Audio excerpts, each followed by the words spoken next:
Bienvenidos, buenas tardes, gracias por estar aquí compartiendo esta Feria del Libro Originario organizado por el Centro de Estudios sobre Pueblos Originarios de la Biblioteca Nacional. Es un gusto para mí estar en representación del centro, de la biblioteca, pero también de un trabajo hecho en comunidad, un trabajo hermanado entre varias localidades y entre varios hermanos y entre varias instituciones. Este libro que estamos presentando hoy se llama Inarrafman Kimun, Compartir el Conocimiento. Es un libro que tiene muchos años de elaboración, de recopilación de palabras. Y estoy aquí con el intendente de Los Toldos, con Franco Flexas, con Mateo Niro, editor, con la comunidad de Los Toldos, aquí presente parte, Miguel Cheu, que estoy viéndolo por ahí, parte de la comunidad Tres Ombúes que vino a acompañar. Es un trabajo que tiene sus años y que gracias a estas dos personas que hoy nos están acompañando se pudo hacer realidad y se va a poder concretar en hojas, en colores, en imágenes, porque es muy difícil como originario hacer un libro. Y es más difícil todavía encontrar muchas veces el apoyo para hacer estos trabajos que salen desde adentro, desde la comunidad. Le voy a dar la bienvenida a Franco primero.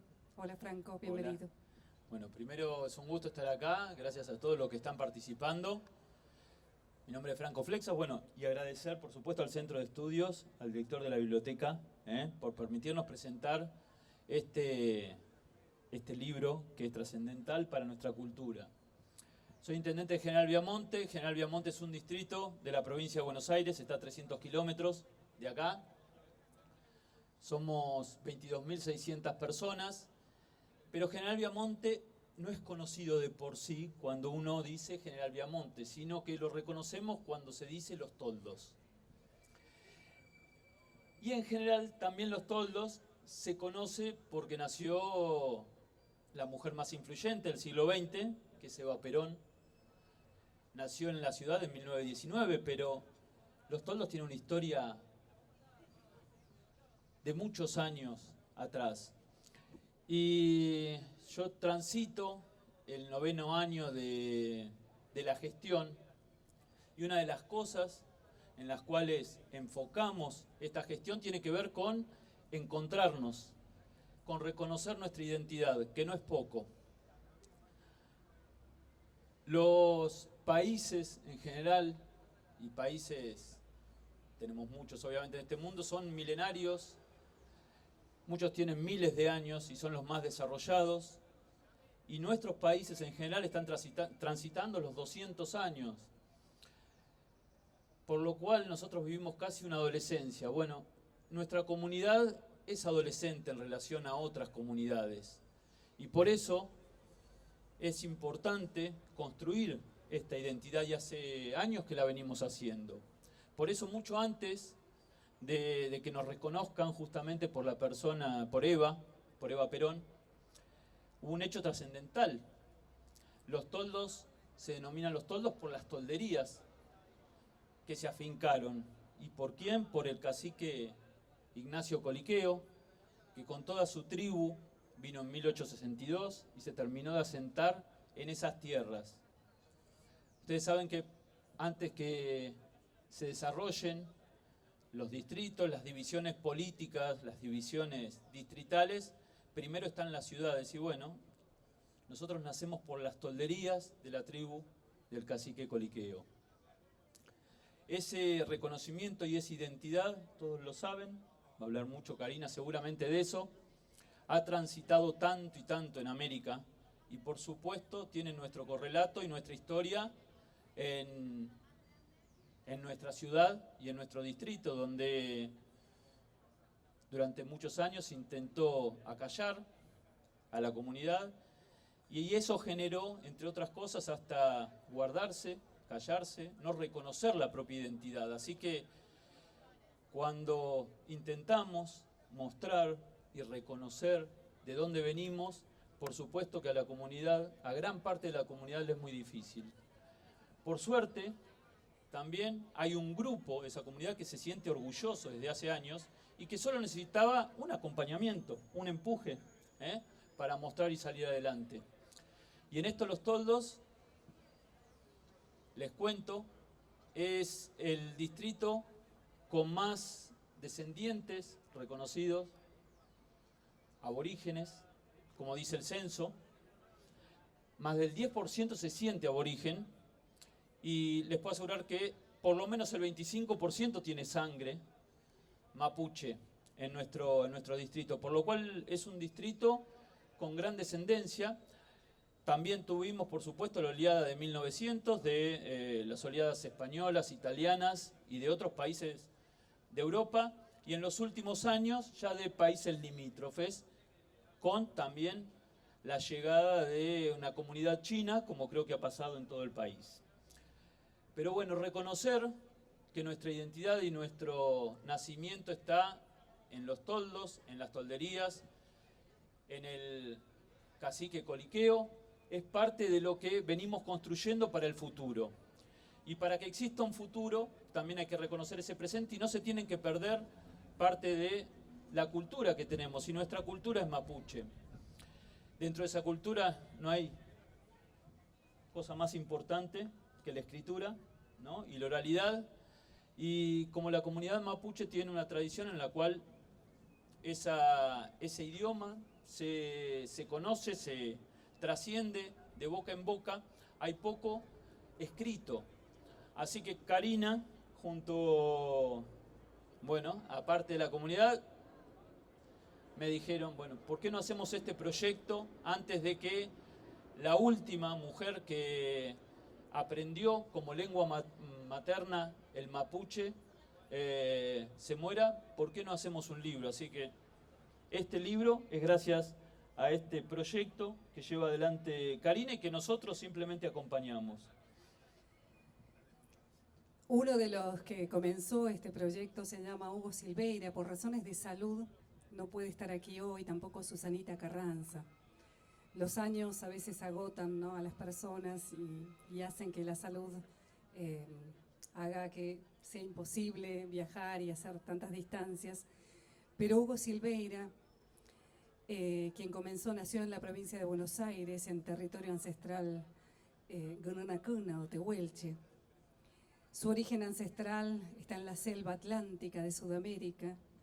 Buscando conocer la cultura de mi lugar, dice Hugo, de nacimiento, viajó por el sur, fue bien recibido por las personas mayores, estuvo participando en los guillatún, en nuestras ceremonias, en los Puk-Gellipun, esa rogativa, esa ofrenda que se hace a la tierra todas las mañanas, a la Antúa, al sol. Hugo siempre anduvo cuaderno en mano, juntando palabras de los recordadores, preguntando todo lo que se acordaran las abuelas y armando una especie de cuaderno por temáticas. Las cosas de la cocina, ponía él, los deportes, las comidas. Con los años también llegó hasta la voz de Dionisia Carranza, otra abuela de los toldos, Susana, Herminda Díaz. Tuve el placer yo de conocerlo hace muchos años a Hugo y a estas personas que él nombra, y de ser parte de ese trabajo de oralidad escrita, recopilando estas palabras. Este trabajo que nace hoy es gracias a toda esta comunidad de hermanos mapuche de los toldos, con el queyumén, decimos nosotros, con el respeto. Al algue, a aquellos que físicamente han partido y a los que hoy podemos hablarles con orgullo y satisfacción. Agradecer a los punehuen, a los guías de nuestro camino. Kumeik Pancom, el agradecimiento a todos y a quienes hicieron posible este trabajo, dice Hugo Silveira desde Rojas, para ustedes, y lo mismo, sus palabras de agradecimiento de Susanita Carranza, que también ella sigue muy activa, sigue muy fresca su cabeza, y con Franco somos testigos en las ceremonias, porque Franco también participa en los Guillatum, en el Huetripantu, en el Año Nuevo, y podemos ver cómo enseñan una vez por semana el Mapuzungún, cómo se enseña el telar, el trabajo del telar, y todo eso, dijimos, tiene que quedar plasmado en un libro, ese pensamiento, esas ofrendas en la oralidad que nos dan cada vez que estamos ahí. Así que ahora le doy la palabra a quien tuvo el trabajo, nada menos de acomodar todas esas palabras y darle forma, que nosotros no teníamos ni idea. ¿Cómo hacer un diccionario? Cuando uno tiene mucho juntado, muchos cuadernos, muchos escritos, ¿cómo se hace para hacer un libro?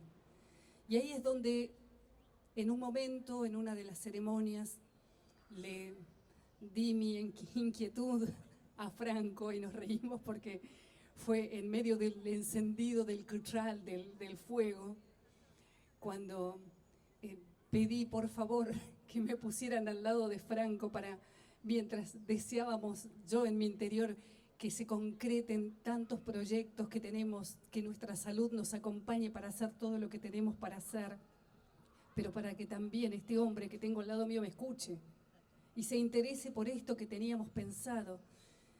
Y Franco no tuvo problema, dijo, sí, hagámoslo. Entonces después, durante la ceremonia, y pedimos por esto, y después pudimos concretarlo ya con un diálogo más preciso en cuanto a lo que necesitábamos. Pero necesitábamos otra pata, otra mano importante para esto. La de un profesional que sepa cómo hacer un diccionario. Y ahí apareció Mateo Niro, quien estuvimos trabajando ya hace un año prácticamente a distancia, y esta es la primera vez que nos juntamos los tres, y con Mateo nos conocimos hace una semana personalmente, pero que venimos ya hablando mucho sobre el Mapuzungún, sobre el ranguileo, cómo hacerlo, porque no se crean que por ser mapuches pensamos todos igual, no, tenemos todos ideas distintas. No hay que idealizar a veces.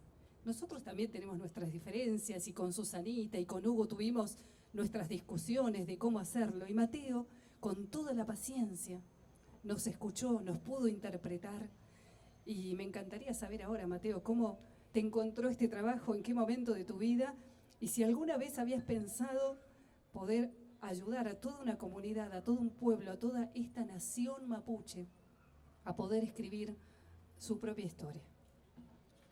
Bueno, muchas gracias, Karina, gracias, Franco. En principio por la posibilidad de estar acá, en esta feria, y con cada uno de ustedes, y por este desafío de haber hecho este diccionario, que ustedes tienen, no sé si lo tienen todos, unos QR, donde aparece esta idea concretada, que no es otra la función que me tocó, que es transformar dos cosas fundamentalmente en un libro. ¿Qué es lo que recibí la primera vez que nos juntamos virtualmente con Franco y con Karina? Básicamente con dos elementos, que quizás son los dos elementos fundamentales para transformar cualquier cosa. Uno, los insumos, la materia prima, que en este caso fue un listado de palabras, un vocabulario bilingüe, español, mapudungún. Y el segundo, quizás tan importante como el primero, fue el deseo. Queremos que esto se transforme en un libro, en un diccionario. Buen desafío supone esto, porque el diccionario es un objeto bastante particular para la historia de las sociedades occidentales. Pensemos que el diccionario tensa, pone en disputa dos tradiciones. Una, la de la fijación de la palabra, que se da a través de la invención de la escritura, y otra, quizás uno de los elementos fundamentales que tienen las lenguas indígenas, que es su potencia oral, ¿sí? Su épica oral. Y la oralidad se cimenta sobre esto que decía Karina, que es la transmisión de boca a boca, de boca a oído, y por otro lado, la variación, está todo el tiempo moviéndose. El diccionario entonces significaba, este diccionario, un gran desafío. Pensemos que los diccionarios se inventaron no hace mucho, en pleno Renacimiento, quizás menos con una idea de gramática, menos con una idea lingüística y más con una idea política. ¿Por qué con una idea política? Porque lo que los diccionarios intentaban era poner una de las variedades que circulaban en cada una de las comunidades o en cada una de las naciones, ponderar una de las variedades y fijarla, homogeneizar, que todo el pueblo hablara igual. Otro de los objetivos era, y perdonen la palabra técnica, la gramatización, es decir, entender de qué se trataba esa lengua, ¿sí? Casi como cuando en la primaria diseccionábamos el batracio, acá diseccionábamos la lengua. Y otro fundamental es, también una palabra técnica, permítanmela, la estandarización, que sea común. Y les decía que era un dispositivo tecnológico, porque aunque parezca raro, uno a la escritura y a los libros no lo considera una tecnología. Uno cuando piensa en tecnología piensa en el celular, piensa en la computadora, pero no piensa en el libro. El libro y la escritura es una tecnología. Es una tecnología ajena, externa al ser humano. Entonces nosotros teníamos que tomar esta tradición eminentemente humana y humanista y eminentemente oral y transformarla en un objeto tecnológico fijado. Por eso lo que nos pusimos a hacer es justamente a ordenar. Esta palabra es muy importante porque quizás lo que los diccionarios hacen es ordenar. ¿Qué es lo que ordenan? Lo existente. Uno siempre piensa, quizás desde la primaria, al diccionario como un elemento eminentemente prescriptivo, es decir, lo que hay que hacer o cómo se deben decir las cosas. Y en realidad los diccionarios tienen un ánimo eminentemente descriptivo, es decir, estado de la cuestión. Esto es lo existente. Por eso, cuando tomamos el diccionario que llevamos adelante con Karina, con Franco, con Hugo, con Susana, es dar cuenta de un estado de situación, pero un estado de situación a partir del testimonio de estas dos personas, Susana y Hugo. Fíjense que en el proceso de edición hubo algunas veces, muchas veces, o algunas nos enteramos nosotros, pero sé que hubo muchos en que no estaban de acuerdo. Hugo con Susana y Susana con Hugo. Y lo que nosotros le decíamos, y yo era mi principal rol, era pónganse de acuerdo. Esta es una obra colectiva y nosotros tenemos que dar cuenta de esta obra colectiva a partir del acuerdo que tienen ustedes sobre determinada cuestión terminológica, determinada cuestión gramatical, determinada cuestión alfabética, ¿sí? O lo que se llama los grafemas, los fonemas, etc. En este desafío, entonces agrupamos esto que habíamos recibido, como les decía, este orden terminológico, este vocabulario, por familia. ¿Sí? Como uno cuando organiza la ropa que tiene en su casa, ¿sí? Las medias por un lado, la remera por el otro, los pantalones por el otro. Bueno, acá tomamos por familia de palabras y lo que generamos fue, ustedes lo van a ver en su QR, un índice con esas familias, ¿sí? Con temas objetos de la cocina, temas relaciones humanas, temas toponímicos, etc. En ese sentido también tomamos, esa es una decisión lo que se llama en la organización de diccionarios, la macroestructura. ¿Cómo lo organizamos? Por familia. La macroestructura de este diccionario que ustedes van a ver es por familia. No es como un diccionario bilingüe que ustedes van a ver normalmente, no sé, inglés, castellano, que están por orden alfabético, de a la A a la Z, todo. No, acá agrupamos por familia. Cada uno de esos capítulos, además, le dimos un contexto cultural. Esto es fundamental también, eso fue obra fundamentalmente de Karina, recuerdo también eso, pidiéndole si podía ampliar determinados conceptos, si podía dar cuenta de esa de esa familia. Y en la microestructura, que es cómo ordenás cada uno de los términos, tomamos también una decisión.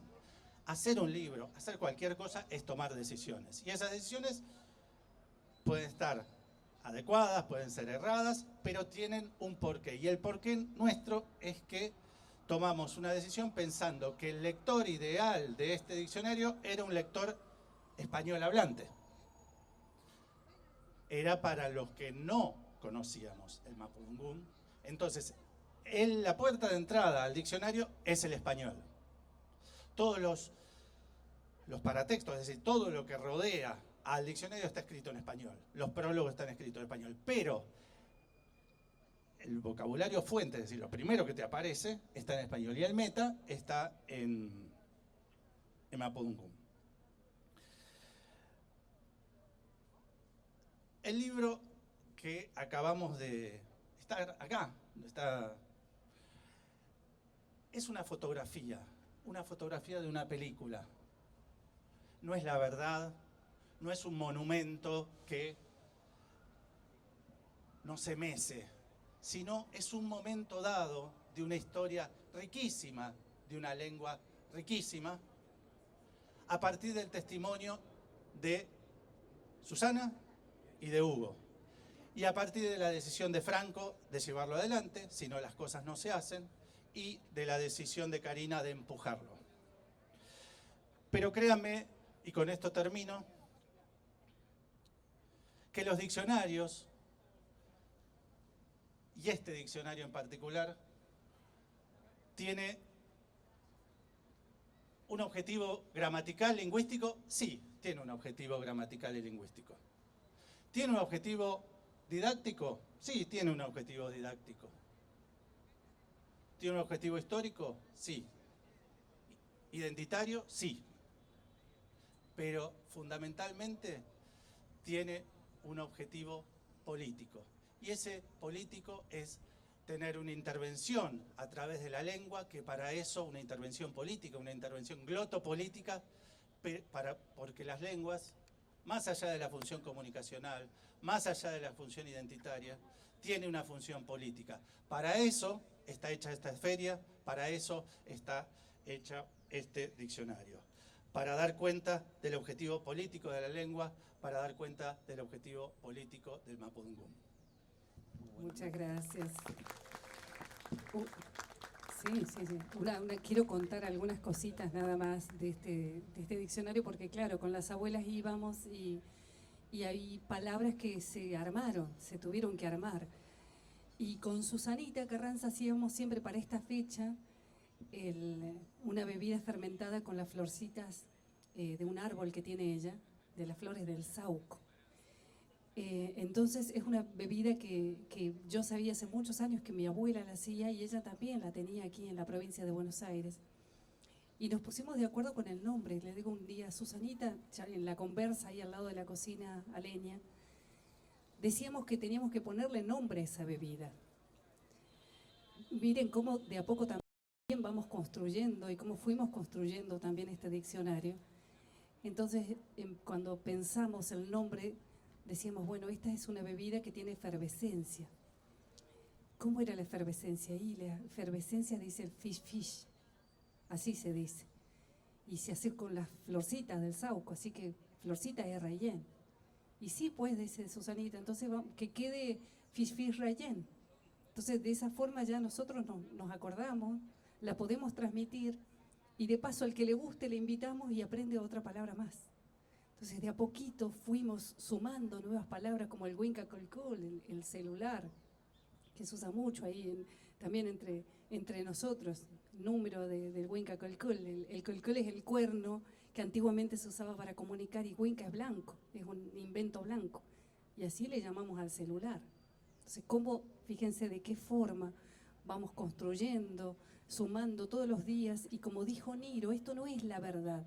Puede haber otras cosas, otras miradas. El tema es animarnos a tener la valentía de dar ese primer paso para que otros aprendan, para que otros opinen. Y no es fácil, por eso nos llevó tantos años hacerlo. Nada es fácil en esta vida, pero hoy lo hemos podido hacer realidad. Sí, yo para aclarar a la generalidad que está viendo, sea acá presencial o por internet, para que nos ayude también Mateo, esto que les decía, más del 10% de la población se reconoce mapuche. Ahora, hay una sola persona, que es Susana Carranza, que es uno de los dos autores, que aprendió la lengua mapuche como lengua materna, o sea, fue la primera lengua. El resto de la comunidad aprendió primero el castellano. Entonces, eso explica el por qué primero está, ¿no?, el castellano, explicando todo el resto del diccionario. Y cuando Mateo hace un ratito decía, se tenían que poner de acuerdo, y él les pedía ponerse de acuerdo, tiene que ver con que la transmisión era oral, no había nada escrito, por lo cual la dificultad de llevarlo a lo escrito es inmensa. Así que, Mateo, si puedes hacer una apreciación justamente del Mapuzungún, o sea, de cómo ha sido la tradición y justamente el relinqueo, cómo llega y cómo tenemos que anexarlo a todo lo que es esta transmisión oral, y que va a dar relevancia a la importancia del diccionario. Sí, hay, antes de para contextualizar a sí, todo el resto, sí. ¿no? Que...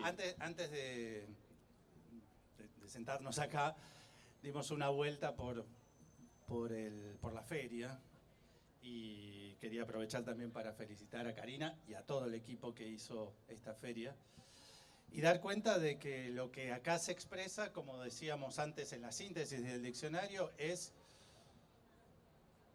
tradiciones diversas que históricamente estuvieron y están en conflicto. ¿Qué quiero decir? Una lengua imperial, ¿sí?, que dio cuenta, digamos, vamos a decir una cosa muy sencilla, pero muchas veces uno lo dice en una escuela primaria o secundaria. Que hablemos todos castellano no es una casualidad, no es que cada uno de nosotros decidimos, sino son decisiones históricas, decisiones políticas, económicas, bélicas, etc. Esa crónica de la conquista da cuenta de que en las naciones, gran parte de las naciones de América del Sur y Central, se hable esta lengua. En ese contexto convive, insisto, cuando uno habla de convivencia, uno piensa siempre en términos pacíficos, y esto no es así. Convive con otras lenguas, con otras tradiciones. Y esto es interesante, muchas veces cuando se habla de países bilingües, ejemplo, Canadá, el bilingüismo, más allá de las lenguas indígenas, que también hay en Canadá, se trata entre dos lenguas europeas, dos lenguas estandarizadas, como puede ser el inglés y el francés. En los casos del bilingüismo, entre una lengua europea, románica, como el castellano, y una lengua indígena, como puede ser el mapudungún, no es el mismo grado de bilingüismo. De hecho, hay diversos usos de esas lenguas. Lo que nosotros damos cuenta a través de este proceso, esta intervención glotopolítica que es el diccionario, es ponderar esta tradición oral a través de una herramienta tecnológica que es el diccionario. La lengua mapuche, como otras lenguas indígenas que se hablan en nuestro país y en América Latina, son de una riqueza. La riqueza está dada por la propia lengua y por las condiciones de esa lengua en función del tipo de transmisión. Por lo cual las decisiones que tomamos en relación a estos artefactos lingüísticos son decisiones siempre complejas, porque dar cuenta a través de la fijación de la palabra que da la escritura de algo que es eminentemente oral y rico por ser oral, es una decisión interesante, compleja, desafiante. En el caso del mapudungún, nosotros hicimos un trabajo que se llama Voces y Sentidos, un trabajo que lleva adelante UNESCO, ustedes saben que es el diseño de las lenguas indígenas, en donde lo que intentamos ponderar es la relación entre la oralidad, la escritura y la vuelta a la oralidad. ¿Qué significa esto? Es que la escritura no es punto de llegada. Esto me parece que es fundamental. Y para el mapudungún, lo que intentamos dar cuenta, de hecho es el próximo desafío que tenemos con Franco y con Karina, es que vamos a dar cuenta a través de una plataforma que hoy nos permite la digitalidad de distintos usos de la lengua, distinta a la del diccionario, y distintos usos a partir de lo del diccionario y de la oralidad. La lengua mapudungún, recién decía Franco me preguntaba, es una lengua viva. Y en esa viveza o en esa vivacidad hay que seguir regando, y ese riego tiene que estar no en la monumentalización, sino en otorgarle cada vez más vida. Perfecto, muchas gracias. Bueno, para cerrar, Franco. Sí, para cerrar, aprovechar la ocasión para decir que bueno, nuestra integración desde siempre ha sido más que pacífica. Lamentablemente en los últimos años hay una demonización de la comunidad mapuche, cuestión que ni se acerca a la realidad en la que vivimos, en las cuales ni siquiera hablamos de integración, porque en realidad no es tema, nunca fue tema para nosotros. Así que fuera de lo que a veces los medios nos expresan o ciertas situaciones particulares suceden en diferentes lugares, en nuestro lugar no es así. Y por eso, en esta época donde estamos reconstruyendo nuestra identidad toldense, nuestra identidad en todos sus aspectos, hace unos años, creo que fue en el 2017, por primera vez se izó la bandera mapuche, no como un desafío a la nacionalidad argentina, sino todo lo contrario, al lado de la bandera argentina, entendiendo que somos parte de la misma comunidad.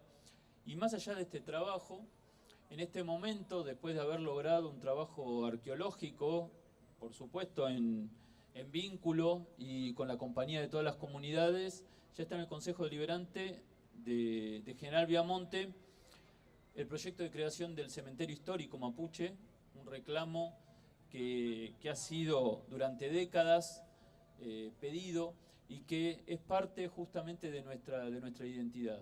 En esa búsqueda estamos, a veces las personas buscamos nuestra identidad, en este momento nosotros como comunidad estamos reconstruyendo y construyendo nuestra identidad, que está viva y que lo que busca es que en todo momento esa vivacidad, como decía Mateo, se reconstruya, se fortalezca con nuestra cultura, con todo lo que traemos nosotros de nuestra cultura. En algún momento tenemos que entender de que las diferencias potencian y no destruyen. Tenemos que entender que es más importante ser pacíficos que violentos y entender que las diferencias suman y no restan. En eso estamos en Los Toldos, en eso estamos en General Viamonte, y les agradecemos a todos por la atención de este diccionario, que es una semilla más para seguir construyendo el futuro de todos nosotros. Muchísimas gracias.